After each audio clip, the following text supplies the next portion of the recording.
여러분, 여름이 되니까 바람이 생각나죠, 그죠? 예. 그래서 우리 성령 하나님은 구약 신약에서 모두 똑같이, 구약은 히브리어로 주로 기록이 돼 있고 신약은 그리스어로 기록돼 있는데, 히브리어, 그리스어 똑같이 성령님을 표현하는 단어가 바람이에요. 예, 참 좋죠? 예, 이름처럼 바람 불어오는 게 그렇게 그리울 데가 없습니다. 근데 성령님이 바람이시라고 그렇게 표현된 것은 우리들에게 시사하는 바가 많은데, 여러분, 우리 인생 가운데 성령님이 계신다, 임재하신다, 이런 이야기를 우리가 하기도 하고 우리 찬양에도 부르잖아요. 근데 어떻게 성령님을 감지합니까? 그래서 하나님께서는 성령 하나님이 어떤 식으로 우리와 함께 하시는가를 좀 표현하기 위해서 어떻게 보면 가장 그 심상에 맞는 그 단어를 쓰신 것이 바람입니다. 창세기 제일 처음에 보면 창조하실 때 성령님께서 바람처럼 내려오셨어요. 그리고 예수님께서 세례 받으실 때도 성령님께서 비둘기처럼 내려오셨고, 그 다음에 나중에 요한계시록에 보면 새로운 하늘과 땅을 창조하실 때 또 성령님께서 우리들을 초청하십니다. 그래서 성령님은 이 모든 역사와 이 우주에 진짜 충만하시고 휘몰아치시는 바람 같으신 분이에요. 근데 여러분, 바람은 눈으로 볼 수 없잖아요. 예, 근데 눈으로 볼 수 없는 것은 다 없는 것입니까? 예, 그런 어리석은 생각을 하는 사람이 세상에 많아요.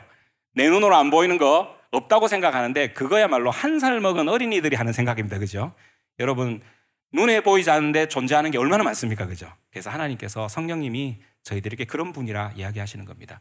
그래서 요한복음 3장에 하나님께서 이 세상을 이처럼 사랑하사라는 우리 복음의 핵심 말씀을 하실 때도 성령과 물로 거듭나지 않으면 하나님께로 나갈 수 없고 하나님의 자녀가 될 수 없는데, 그 성령님이 바람이 부는 것처럼 분다 그러셨어요.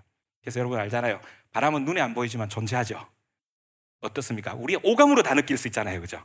그래서 우리 성령님께서 우리의 삶 가운데 계시는 것도 사실 우리 오감으로 다 경험할 수 있는 그런 분이시라는 것입니다.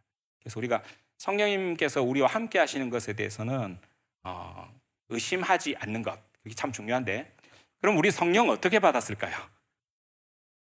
이 질문하면은 성령을 어떻게 받는 거지?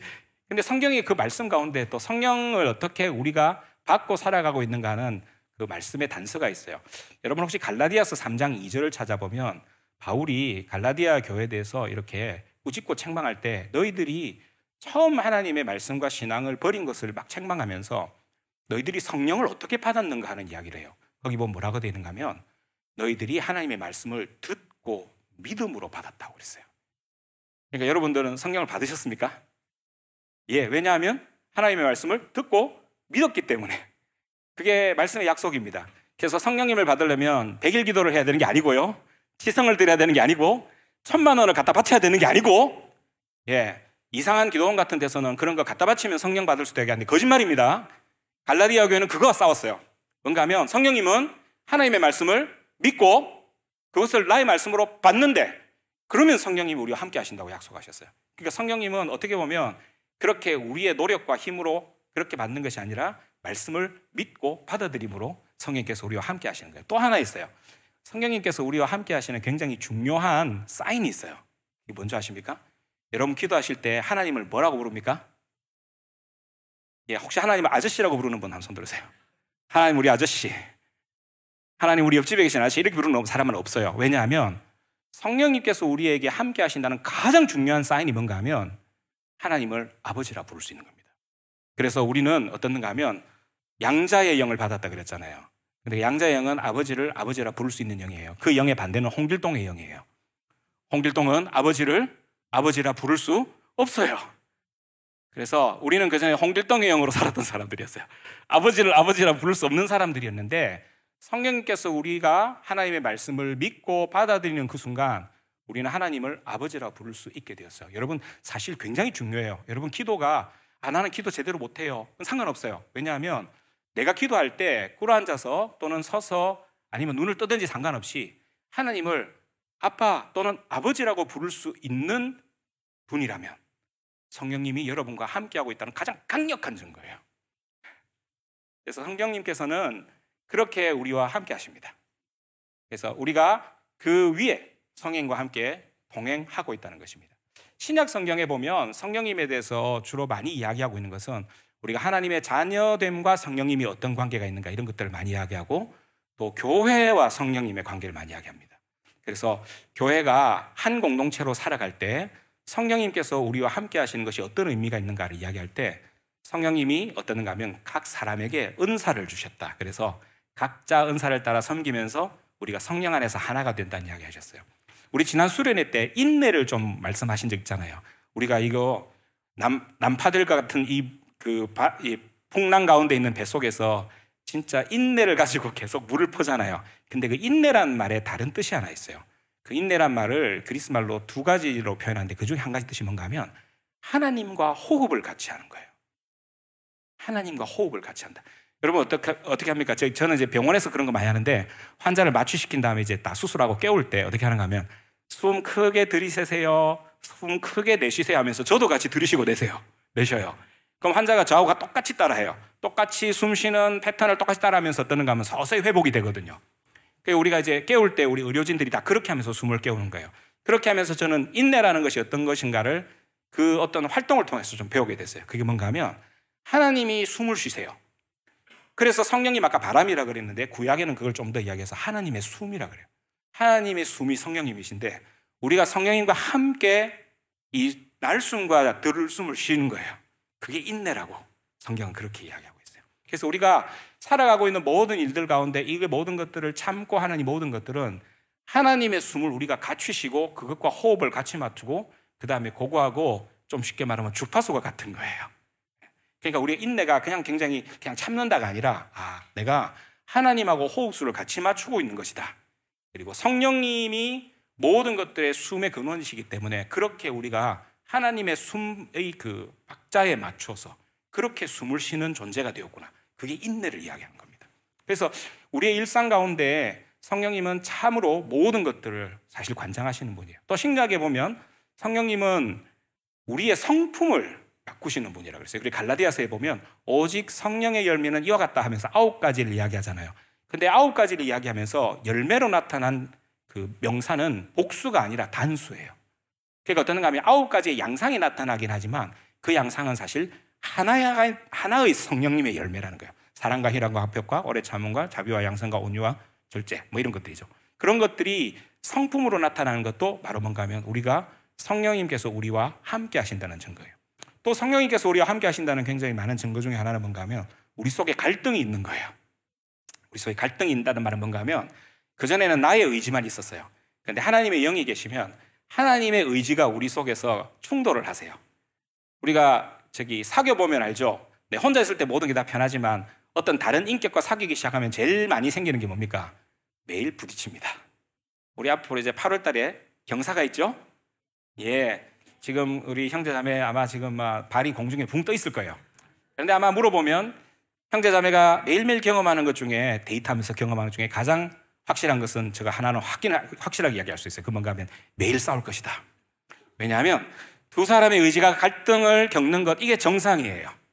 그래서 오히려 그전에는 내 마음대로 살았는데 하나님의 성령께서 우리 가운데 함께 내주하시면 우리 속에 생기는 가장 중요한 변화가 뭔가 하면 우리 속에 내적으로 계속 충돌이 일어나고 싸움이 일어난다는 거예요. 왜냐하면 나의 뜻과 하나님의 뜻이 계속 충돌하는 지점이 있다는 거예요. 왜냐하면 하나님도 인격이고 나도 인격이시기 때문에. 그런데 감사한 것은 성령님은 우리를 도우시는 분이기 때문에 우리를 강압하시지 않으세요. 사단은 우리를 강압해요. 우리를 조종하고 요새로 얘기하면 사탄은 우리를 가스라이팅합니다. 사단의 그 핵심이 가스라이팅이에요. 근데 성령님은 우리를 가스라이팅하지 않으세요. 어떨 때는 져주기도 하시고 어떨 때는 계시나 안 계시나 싶을 정도로 조용히 계시기도 하시는데 계속 우리 속에서 자신의 의지를 우리들에게 인격적으로 말씀하시는 분이에요. 그래서 우리를 감복시키시고 설득시키시고 우리에게 사랑으로 다가가시는 분이세요. 그래서 성령님은 그런 방식으로 우리를 다루세요. 왜냐하면 그분의 성품이 그렇기 때문에.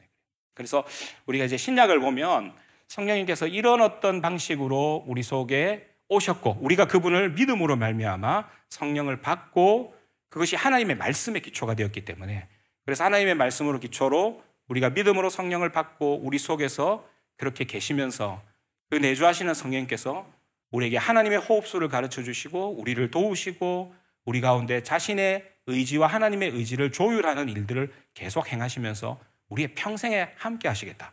그게 신약이 약속하시는 성령님의 우리 가운데 사시는 삶의 모습이에요. 여러분들 가만히 보세요.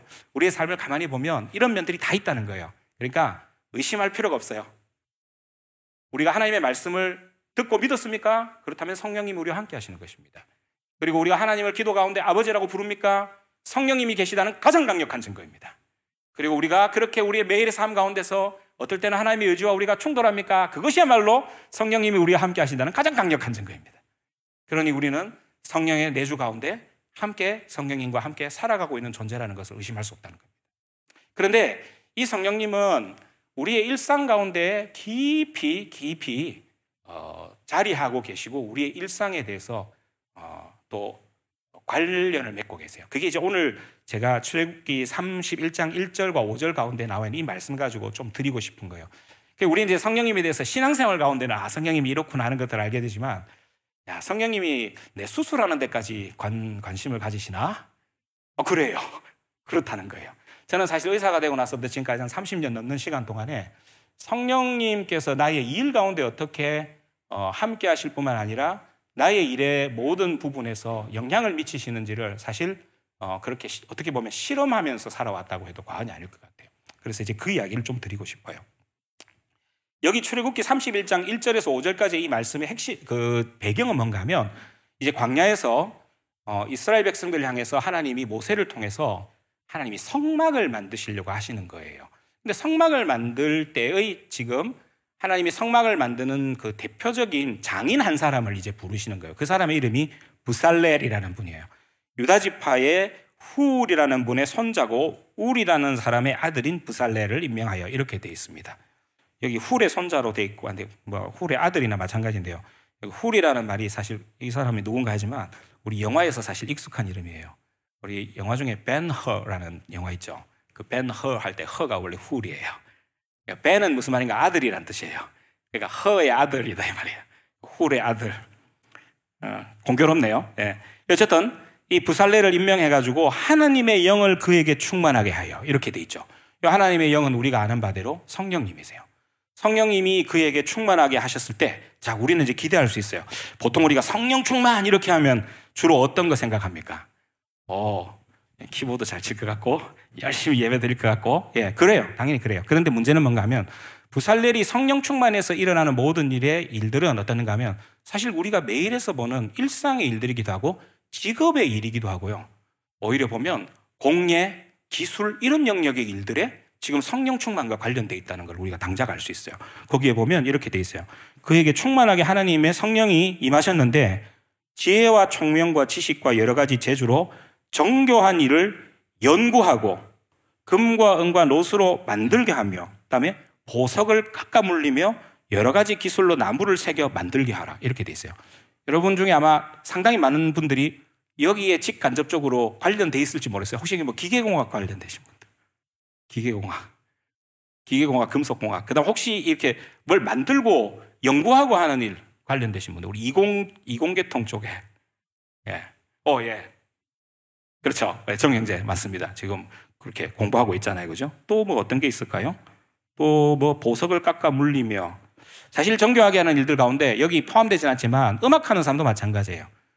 피아노 치는 거, 바이올린 하는 거 이런 것들도 사실 정교한 일에 속하는 거예요. 노래하는 거 다 마찬가지예요. 그리고 저같이 환자 보는데 저는 이제 주로 수술을 하거든요. 그것도 사실 정교한 일에 속해요. 그래서 이 모든 일들에 보면 여기에 하나님의 영을 그에게 충만하게 하여 이렇게 돼 있다는 거죠. 그래서 구약에 보면 하나님께서 하나님의 영을 충만하게 하실 때 주로 어떻는가 하면, 신약은 주로 보면 우리가 하나님의 자녀로 백성으로 어떤 자격을 갖고 있고 어떤 성품을 갖고 있는가 쪽에서 많이 이야기되고 교회 쪽으로 많이 이야기하지만, 구약은 어떻는가 하면 사람의 일상 가운데 하나님이 어떻게 임했을 때 어떤 일이 일어나는가. 예를 들면 뭐 사사 같은 사람이 처음에는 별다른 것 아니었던 사람인데 하나님의 성령이 임하고 나면 갑자기 뭐 똑똑해져요, 사람이. 그리고 막 리더가 되고요. 그 다음에 삼손 같은 경우는 어때요? 어렸을 때부터 하나님의 신이 임하니까 어때요? 막 사자를 맨손으로 찢어 죽이고, 뭐 그 다음에 1000명을 나귀 턱뼈로 죽이고, 뭐 이런 어떤 괴력을 발휘하는데 거기에 보면 성령이 임하셨다 이렇게 돼 있어요.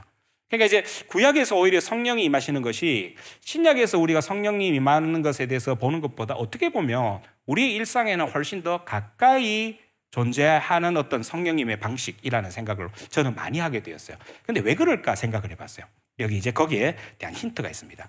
여러분 부살렐이 성령의 충만을 받아서 하려고 하는 일이 바로 뭔가 하면은 이 일이 성막을 만드는 일이었어요. 근데 성막을 만드는 것은 단지 우리가 뭔가 기술로 뭔가를 건물을 만든다는 그런 의미가 아니에요. 이스라엘 백성에게 성막은 굉장히 중요한 의미가 있는데 우리가 성막의 모든 그 구조들을 가만히 보고 있으면 성막이 뭔가를 의미하고 있어요.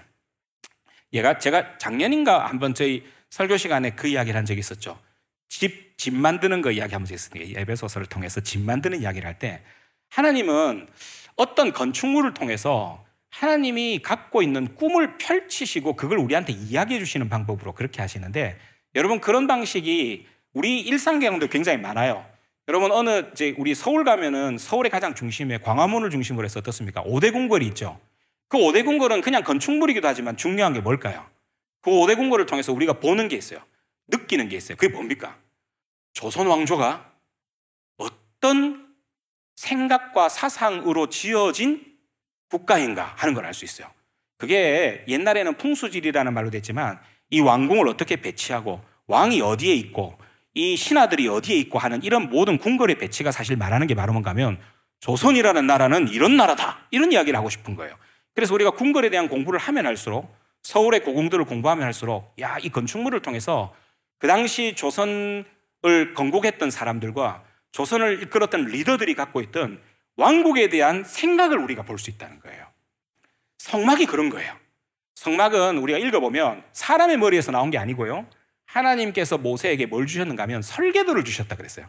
거기 보면 옛날 성경에는 식양이라는 표현이 되는데 요즘 한글로 바꾸면 설계도를 주셨어요. 그러니까 하나님이 설계도를 주신 거예요. 이게 사실은. 하나님의 설계도를 주시면서 어떻는가 하면 성령을 충만하게 하셨다는 거예요. 그러니까 부살렐이 이 일을 하기 위해서 그 부름을 받았을 때 하나님이 그에게 보여주시는 건 뭔가 하면 야야 부살렐아 내가 갖고 있는 꿈이 뭔 줄 아냐? 이 내가 갖고 있는 꿈을 내가 너하고 좀 공유를 하고 싶다. 왜냐하면 네가 그 건물을 지어야 되기 때문에. 근데 이 건물을 지어서 결국 하나님이 드러나고자 하는 게 바로 뭔가 하면 하나님 나의 꿈 이게 이스라엘 백성들을 통해서 온 세계가 그 꿈이 뭔지를 다 알았으면 좋겠다는 거예요. 그도 그럴 것이 성막은 가장 중심에 누가 계시는가 하면 하나님이 계세요. 왜냐하면 성막의 가장 중심 구조가 지성소거든요. 거기는 하나님 한 분이 보좌에 좌정하고 계시는 모습으로 그렇게 나타나요. 그리고 그 한 분 하나님 주변에는 뭐가 있는가 하면 성소를 지키는 제사장 그룹이 있어요. 그래서 이 제사장 그룹은 하나님의 백성들과 하나님 사이를 연결하는 다리 역할을 해줘요. 그리고 그 제사장 주변에는 12지파가 3지파씩 동서남북으로 이렇게 진을 치면서 딱 있어요. 그러니까 하나님의 입장에서 볼 때는 하나님이 딱 중심에 계시고 주변에 제사장 그룹과 그러니까 좀 쉽게 말하면 하나님과 사람을 연결해주는 그룹과 그리고 사람들이 있고 거기에 모든 사실은 피조물들이 같이 있는 거예요. 이게 나중에 반절하면 뭐가 되는가 하면 성전이 돼요. 그리고 이 성전이 나중에 뭐가 되는가 하면 교회의 모습으로 나타나고 교회를 통해서 하나님이 온 세상을 뭐로 만드시는가 하면 하나님의 성전이 되겠다고 하는 것 그게 하나님의 꿈이었다는 거예요. 그러니까 뭔가 하면 하나님은 부살렐을 통해서 그것을 구현하고 싶으셨던 거예요. 그것을 위해서 하나님이 성령을 주신 거예요. 그러니까 부살렐에게 성령을 주신 가장 중요한 이유가 바로 뭔가 하면 하나님의 꿈을 나의 일상과 어떻게 연결시킬 것인가를 위해서 성령을 주셨다는 거예요. 그래서 부살렐이 성령을 받고 제일 먼저 받았던 게 뭔가 하면은 거기에 3절에 뭐라고 되냐면 지혜라고 있어요. 지혜. 여러분 우리의 모든 일상은 사실은 지혜가 필요합니다. 그렇습니다. 여러분의 일상 가운데 지혜가 필요하다는 게 뭘까? 내가 어떤 정보를 얻는 거 그게 지혜일까? 정보는 나중에 지식이라는 단어로 표현돼요. 그러나 이 지혜라고 표현된 히브리어 호크마는 그것을 훨씬 더 넘어요. 지혜라는 것은 바로 뭔가 하면 내가 하고 있는 일, 내가 지금 있는 이 어떤 영역 이런 것들이 전체 그림하고 무슨 관계가 있는가를 파악하는 능력이에요. 지혜. 우리 지난번에 창세기 3장에 대해서 우리 이재현 목사님께서 그때 강의해 주실 때 선과학을 알게 하는 나무가 어디 있었어요? 동산에 중앙에 있었죠. 이게 사실 성막이 표현하고자 하는 그림이에요. 선과학을 알게 하는 나무하고 생명을 알게 하는 나무가 왜 동산의 중앙에 있었는가? 아담과 하와는 자신의 모든 삶의 일상을 통해서 하나님이 중심이 된 세계를 전체로 알고 항상 있어야 된다는 것. 그걸 하나님이 사실 이야기하고 싶었던 거예요. 그게 파악이 안 되면 좀 쉽게 말하면 좌표를 잃게 되고 내 삶의 중심과 내가 삶이 지금 어디 있는가를 다 잃어버리게 된다는 거예요. 그래서 사람이 에덴 동산을 떠났다는 말은 뭔가 하면은 나의 중심 좌표를 잃어버렸다는 거예요. 여러분 수학하시는 친구들은 금방 알 거예요. 수학에서 중심점인 0,0,0이 없으면 어떤 해석 기하학을 해낼 수가 없어요.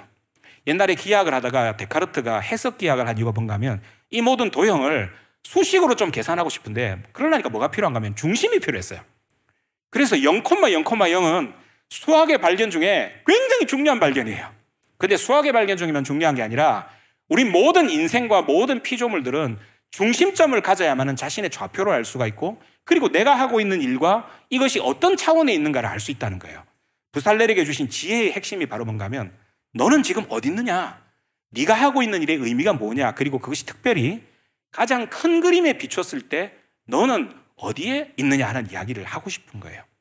여러분 저는 21세기에 대체로 이렇게 살아가고 있고 세계로병원이라고 하는 사익동에 있는 조그만 병원에 외과 그것도 유방암 또는 유방질환을 전문으로 살아가고 있는 나의 직장이 있어요. 그게 내 일상이에요. 내 일상으로 저는 하루에 12시간에 가까운 시간을 그것과 어쨌든 관련을 맺고 살아요. 그러니까 나는 어떻게 보면 잠자는 것보다도 내가 그것 때문에 내 일상을 보내는 시간이 훨씬 더 많아요. 여러분도 마찬가지일 거예요. 공부를 하시든 여러분의 직장을 하시든 이 모든 것들이 여러분의 일상의 반 이상을 차지하고 있어요. 그런데 여러분의 일생의 반 이상을 차지하는 일에 대해서 하나님이 관심이 있을까요? 없을까요? 있으시죠, 당연히. 왜냐하면 여러분을 그 일 때문에 부르셨거든요. 부살레를 부르신 분도 하나님이시고 여러분을 부르신 분도 하나님이시라는 거예요. 그래서 하나님의 성령이 여러분들에게 임하셔서 이것을 주실 수밖에 없어요. 왜냐하면 하나님 그 일을 하려고 하는 거예요. 그러니까 부살렐에게 하나님의 나라의 하나님의 꿈의 전체를 알게 하는 것처럼 오늘 우리에게 성령을 주시는 가장 중요한 이유도 하나님이 우리에게 지혜를 주시고 싶어 하셔요. 그 말은 뭔가 하면 네가 지금 있는 그곳, 네가 하고 있는 그 영역, 그것이 하나님 나라의 전체 그림에서 어떤 의미가 있는 줄 아니? 이거 하나님 가르쳐주고 싶으신 거예요. 그래서 제가 어떻게 보면 의과대학에 들어간 때가 85년이니까 40년 됐네요. 그래서 40년 동안 어떻게 보면 이제 그 일 하나로 쭉 살아왔던 40년의 시간을 돌이켜보면 저의 일생에서 가장 중요했던 하나님이 그것에 관해서 지혜를 주시고 내가 하고 있는 일이 하나님의 나라의 전체 그림에서 어디에 자리 잡고 있고 그것이 하나님의 전체 그림에서 어떤 의미가 있는지를 알게 하셨다는 거예요. 그렇게 생각을 해보니까 그렇구나. 하나님이 나에게 주신 지혜로 내가 지금까지 버티고 살아왔구나 하는 것들을 알 수 있게 돼요. 지혜라는 것은 바로 뭔가 하면 내가 하나님 앞에서 나의 좌표를 정하는 일이고 내 일이 하나님의 큰 그림 속에서 어디에 있는가를 파악하는 일이에요. 그래서 잠언에는 그렇게 했어요. 하나님을 어떤 분인가 하면 하나님을 경외하는 것이 모든 지혜의 근원이다 이렇게 이야기했어요. 모든 지혜와 지식의 근원이라고 이야기했어요. 그러니까 세상에 많은 사람들이 똑똑한 사람도 많고 그런데 똑똑하긴 한데 지혜가 없는 사람들이 많아요.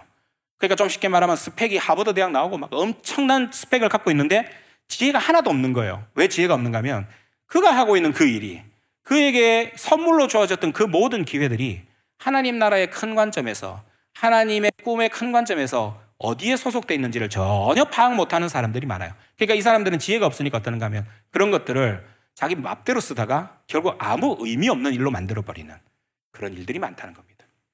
그래서 어떻게 보면 지혜는 이름 없는 농부에게서 발견할 수도 있어요. 어떤 농부가 이름이 없다고 칩시다. 그러나 그 무명의 농부도 하나님 앞에서 자신의 위치를 파악하고 겸손하게 자신의 매일의 일상 가운데서 벼를 키우고 그 다음에 채소를 키우고 하는 이 모든 일들 가운데 하나님의 중심으로 살아가는 삶이 무엇인지를 알고 하는 것과 모르고 하는 것은 지혜의 유무와 관련이 있을 때도 중요하다는 거예요. 이 지혜가 그 다음에 이제 무엇을 우리에게 이제 또 연결시켜 주는가 하면 그 다음 지혜 다음에 우리에게 주시는 게 총명이에요. 이 총명이라는 것은 그 히브리어로 갖고 있는 의미가 바로 뭔가 하면 우선순위를 정하는 일이에요. 총명은. 우리는 총명하다 하면 하고 이렇게 하고 뭔가를 이렇게 잘 알고 그럴 것 같죠. 근데 이 총명이라는 원래 히브리어 뜻이 바로 뭔가 하면 우선순위 정하는 일이에요. 그리고 특별히 우선순위를 정할 때 특별한 의미가 바로 뭔가 하면 난관에 부딪혔을 때 이 난관을 어떻게 극복하는가는 난관 극복의 어떤 방식 그런 것들을 터득하는 것. 이게 총명이에요. 여러분 우리 일상생활에서 살다 보면 지혜를 갖고 있고 그 다음에 이제 살아갈 때 부딪히는 일이 쉽지는 않죠. 더더군다나 실수를 많이 하게 되잖아요. 제가 이제 인턴이 되고 나서 제일 많이 힘들었던 게 뭐냐면 3월 달에 이제 첫 번째 인턴이 됐는데 3월 달에 보면 이 3월 달에 인턴은 삼신이라 그래요. 삼신은 세 가지 귀신인데 뭔가 하면 눈치는 귀신이고 먹는 데는 걸신이고 그다음에 의료 지식은 병신이에요. 이게 세 가지예요. 의과대학 때는 뭐 많이 하는 것 같죠. 근데 들어가서 실제로 대해보면요 아무것도 아는 게 없어요. 정말. 그런데 눈치는 빨라서 귀신이에요. 그리고 그다음에 먹는 거는 언제든지 먹을 시간에는 먹지 않으면 먹을 수가 없어요. 그래서 먹는데 걸신이에요, 걸신. 제가 그때부터 들었던 게 밥은 한 3분 안에 다 먹고 그다음에 고기는 다 안 구워도 먹어요. 왜냐하면 지금 먹지 않으면 없다. 그래서 하여튼 그래요. 근데 이제 그때 가장 저는 이제 두려웠던 게 뭐였는가 하면은 그 영상의학과를 제가 이제 첫 번째 돌았는데 영상의학과에서 그 영상의학 그 조영제라고 하는 약품을 사람의 혈관에다 주사를 해야 되는 거예요. 근데 이 조영제가 뻑뻑해서 주사하는 게 너무 힘들어요. 주사를 주면 10중 8구는 터져요. 환자 얼마나 아프겠어요. 주사 실패하면 혹시 의료에 종사하는 분들 아실지 모르겠지만 환자의 그 따가운 눈빛, 그다음에 심지어 좀 성질이 조금 안 좋으신 분들은 막 온갖 욕을 다 하면서 이제 이걸 다 당해내야 되는 거예요. 3월에 인턴이 얼마나 실수가 많았겠어요. 제가요 간절히 성령님께 기도했어요. 성령님, 주사를 잘 놓고 싶습니다. 이 혈관 조사를 어떻게 좀 잘 놓을 방법이 없겠습니까? 이게 저에게는 이제 총명의 이제 시작이 된 거예요. 총명은 뭐가 문제인가 하면 나의 실패와 실수와 관련이 있어요. 실패와 실수 없이 한 번에 모든 걸 다 할 수 있으면 얼마나 좋겠어요. 근데 우리의 인생이라는 게 그렇지 않잖아요. 실패와 실수의 연속이잖아요. 근데 이 실패와 실수의 연속을 통해서 우리가 배우게 되는 거예요.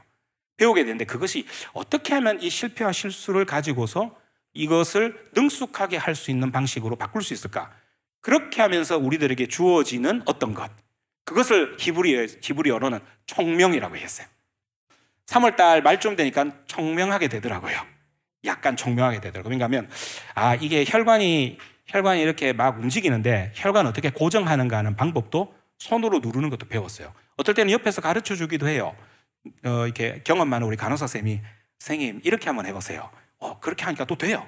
그리고 각도를 어떻게 해놓으면 될까 이런 거, 그게 보면 굉장히 작은 차이 같아요. 그러나 그 작은 차이를 스스로의 시행착오 가운데 실패하면은 뭐 눈총 받고 막 힘들죠. 그리고 그런 거 매일 겪어보세요. 스트레스 받아요. 그런데 한 가지 확실한 것은 뭔가 하면 우리가 하나님 앞에서 성령님을 받으면 한 가지는 자존감이 생겨요.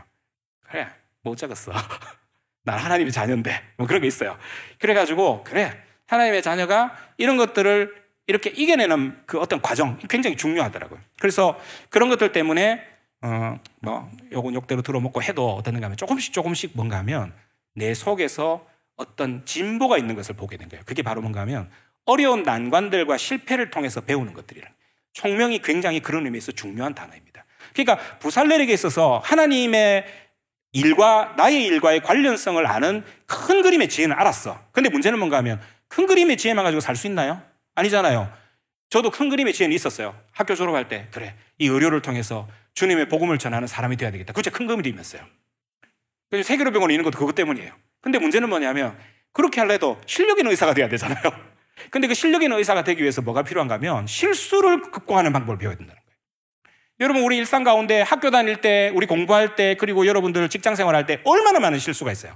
근데 그 실수가 바로 뭔가 하면 총명과 연결되어 있다는 거예요. 여러분, 총명은 실수를 통해서 배우면서 그것을 취득하고 획득하는 것, 그게 지금 부살렐을 통해서 배우는 겁니다.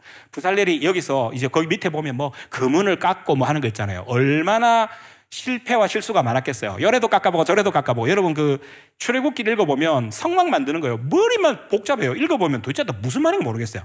근데 이거를 자기가 다 관리를 했다는 거예요.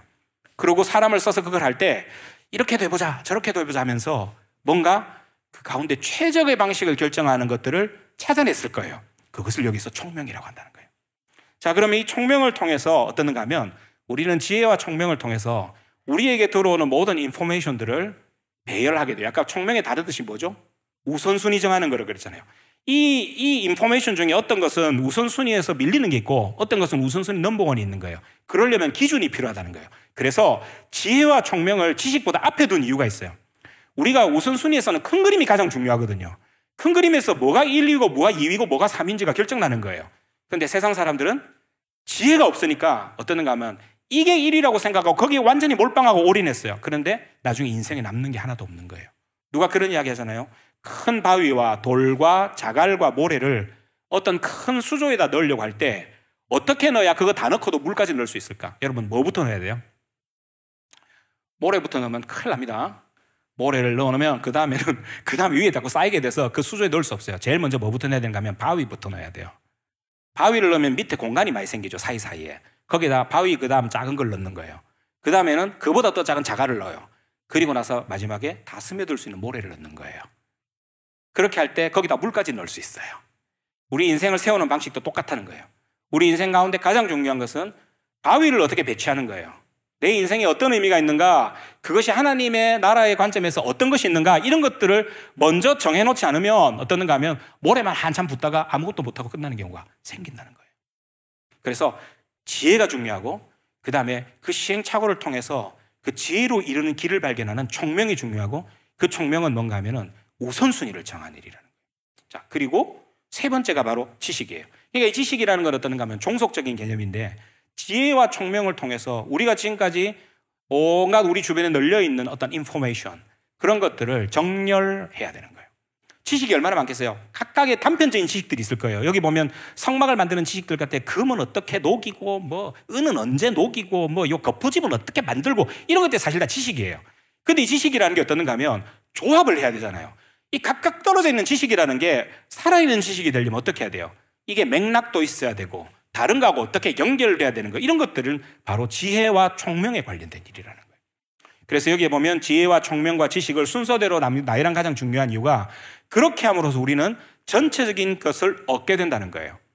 여기 우리 음악하는 친구들이 있어서 이야기하는데, 음악을 할 때 무조건 연습만 하지 마세요. 제일 중요한 게 뭔가 하면 한 걸음 뒤로 떨어져서 이 곡의 의미가 무엇인가, 이 곡이 어떤 배경을 가지고 있는가 하는 것들을 배우는 게 굉장히 귀찮아 보이죠. 근데 그렇지 않아요. 그걸 아는가 하고 모르는 거는 사람의 마음을 움직이느냐 움직이지 않느냐의 차이예요. 저도 이제 취미로 바이올린 하는데, 바이올린 하면서 요즘 많이 배우는 게 있어요. 나이가 드니까 이제 철이 드는 거예요. 이 곡이 도대체 어떻게 만들어진 걸까? 이 곡은 뭘 강조하고 싶어서 그런 걸까? 이 곡을 만들 때 이 작곡자는 어떤 감정과 어떤 생각을 가지고 어떤 인생의 의미를 가지고 이것을 만들었을까 하면 그게 공명이 되기 시작해요. 그러면 왜 이 음표를 썼구나, 왜 이 조성을 썼구나 하는 것들을 알게 돼요. 그리고 연주를 하는 거예요. 그러면 그전하고 연주가 달라져요. 근데 자꾸 손 연습만 한다. 그거는 전체 맥락을 모르니까 손은 잘 돌아갈 수 있어. 그러나 감동은 줄 수 없는 거예요. 마찬가지예요. 그래서 지혜와 총명과 지식이 그렇게 해서 배치된 것은 그런 의미가 있다는 거예요. 자, 마지막 한 가지. 그런데 여기에 이 세 가지만 있으면 될 것 같은데 아니에요. 이 모든 것들의 활용 점정, 이 모든 것들을 딱 점 찍어주는 게 있어요. 그게 뭔가 제주예요. 우린 제주하면 좀 나쁜 의미죠, 그죠? 아니, 그놈 참 제주 많네, 그런 의미인데, 여기 제주라는 말의 원래 의미는 그냥 일이에요, 일. 근데 이 일이라는 말이 뭔가 하면 손으로 하는 일이에요. 땀 흘려서 하는 거 우리가 우리 몸으로 해야 되는 거예요. 여러분, 우리 머릿속에 지식과 총명과 지혜와 이런 것들이 쫙 있어도 어떻는가 하면 손으로 하지 않으면 그거는 실제화될 수 없는 거예요. 그래서 머리만 큰 것이 왜 위험한가? 아까 음악 이야기를 했는데, 자, 음악 이론 좋죠. 다 알죠. 뭐 바음악이 어떻고 다 알죠. 근데 바음악은 연주를 해야 될 거 아니에요. 연주를 하는데 손이 안 돌아가면, 음이 안 올라가면 아무 쓸모가 없는 거예요. 그래서 마지막에 제일 중요한 게 뭔가 하면 이 모든 것들을 영어로는 이걸 embodiment라고 그러는데, 그게 뭔가 하면 그거를 육신화시키는 거예요. 예수님께서 하늘에서 우리를 구원하고 싶은 모든 계획과 사랑과 계획이 다 있었어요. 근데 만약에 예수님이 성육신 안 하셨으면 하나님의 사랑이 무슨 의미가 있어요? 하나님의 사랑이 우리에게 이같이 나타난 바 되었다고 성경이 이야기했거든요. 그 이같이 나타난 가 뭔가 하면 예수님이에요, 예수님. 그래서 예수님은 하나님의 답이에요. 하나님이 우리를 어떻게 사랑하셨느냐? 나다! 하고 나타나신 거예요. 몸으로 아예 때우신 거예요. 우리에게 가장 감동을 주는 것은 결국 뭔가 하면 이 모든 것들이 체화되는 거예요. 그것을 위해서 필요한 것, 절대로 놓칠 수 없는 거, 그거는 손과 발로 땀 흘리는 거예요. 그게 여기 제주예요. 그러니까 제주는 그냥 뭔가를 요롱을 부리고 그런 게 아니고 내 손과 발을 통해서 정직하게 그것을 체화시키는 것, 그것이 바로 여기 있는 제주예요. 근데 공교롭게도 이 제주라고 하는 단어, 아까 일이라고 그랬잖아요. 근데 이 히브리어에 이 뜻이 하나가 또 있어요. 일이라는 뜻도 있지만요, 소명이라는 뜻도 있어요. 소명이 뭡니까? 누가 불러서 그를 보내서 시키는 거예요. 그래서 여기 이 일이라는 단어를 요새 표현을 하면 이게 선교라는 단어가 돼요. 선교라는 단어, 미션이라는 단어는 하나님이 나를 보내셨다는 뜻이에요. 이 제주라는 말의 다른 뜻은 하나님이 나를 보내셔서 시키는 일이에요.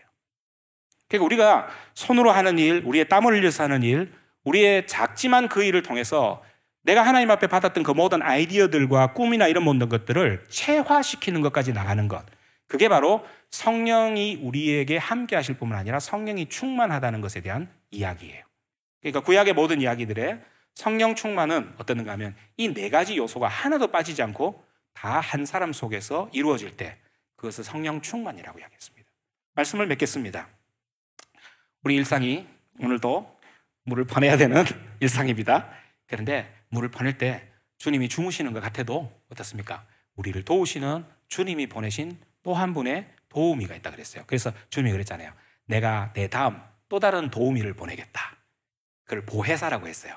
그래서 보혜사 성령님께서는 어떠는가 하면 우리의 인생에 바람처럼 스며드셔서 이 네 가지 요소들을 우리의 일상 가운데서 계속 가르쳐 주시고 북돋아 주시고 아이디어를 주시고 그렇게 하시면서 우리로 하여금 결국 이 모든 네 가지를 위해서 성막을 완성시키시는 거예요. 그래서 우리가 하고 있는 아주 작은 일을 통해서 사실 하나님의 눈으로 볼 때는 하나님의 거대한 성전, 하나님의 꿈, 하나님의 나라를 이루고 있는 거예요. 오늘 우리 목사님께서 아침에 말씀하셨어요. 일상에서 하나님 나라 살아가기, 그렇게 이야기하셨거든요. 저기가 조사원이도 있지만 우리는 거기서 내려와서 우리의 일상을 살아가는 거예요. 근데 그 일상 가운데 하나님은 성령님을 보내셔서 이런 네 가지 요소들을 통해서 우리와 함께 동행하십니다. 그래서 이렇게 살아가는 삶을 성령 내주의 삶, 성령 충만의 삶이라고 이야기합니다. 우리의 일상이 그런 의미가 있어요. 그러니 우리의 일상은 결코 다른 사람이 생각하는 그냥 트리비얼, 아무런 의미 없는 그 사소한 일상이 아니에요. 우리의 일상은 하나님의 나라와 연결되어 있는 일상이라는 겁니다. 그게 성경이 우리들에게 가르쳐주는 바입니다. 올여름도 뜨겁게 성령과 함께 일상을 살아가는 우리 식구들 되기를 주님의 이름으로 축원합니다.